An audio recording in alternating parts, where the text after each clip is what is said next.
It's Akari. Um, I want to preface this video by saying that by no means am I an expert on life. By no means am I sitting here in front of you trying to give you the illusion that I have lived, you know, a long, illustrious life full of perspective, because that's not the case. I have lived a relatively long life. Actually, not that long at all. Uh, Depending on how you look at it, um, my perspective is, I would say, relatively vast. Point is, like, none of us are experts. So do not watch this video thinking that this is going to be the one and only video that you have to watch that's going to change your life. Because I hate people that, personally, I hate videos that frame themselves that way. So I do not want to do that here. I want to make that very clear. Now that we got that out of the way, happiness.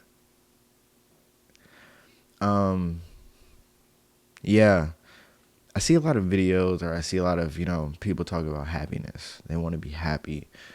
How can I be happy? Um, Things of that nature, right? Uh, Let me just ask a simple question.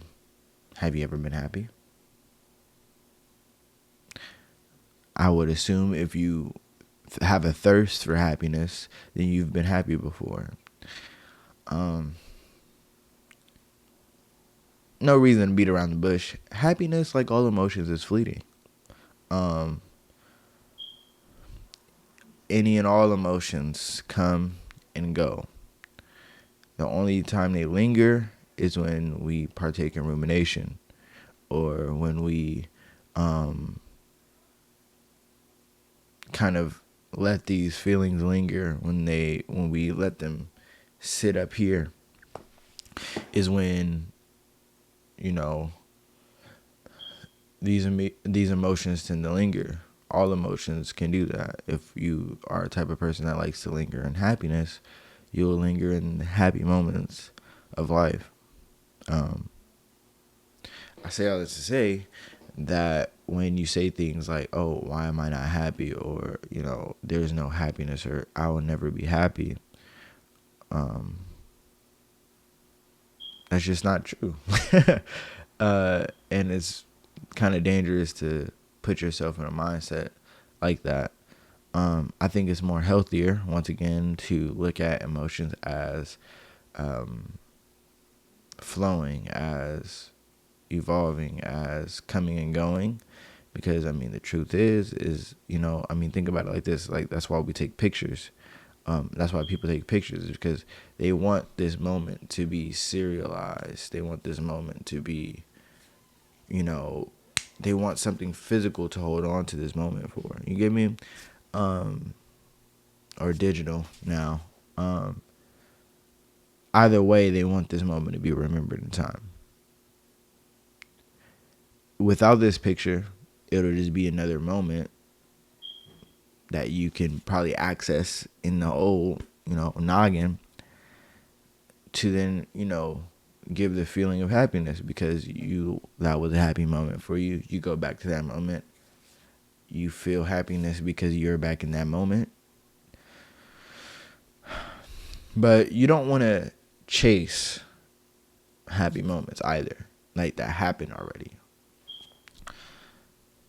Just because you are now possibly in a time period of, extreme change, or just things are just not the best right now, that is all for a reason. If life was always happy, how would you know of happiness? If life was evil, all the time, like, how would you know that evil is evil? The duality lets us know that there's discernment. You get me? Like, I think that, part of, our life journey is to become more okay and more understanding of our personal journeys. more okay and more understanding of the rhythms and the flows, the trials and tribulations, the as above and so below of life. I think that, and a part of that is understanding your emotions are fleeting, and understanding that, quite frankly, they have very little.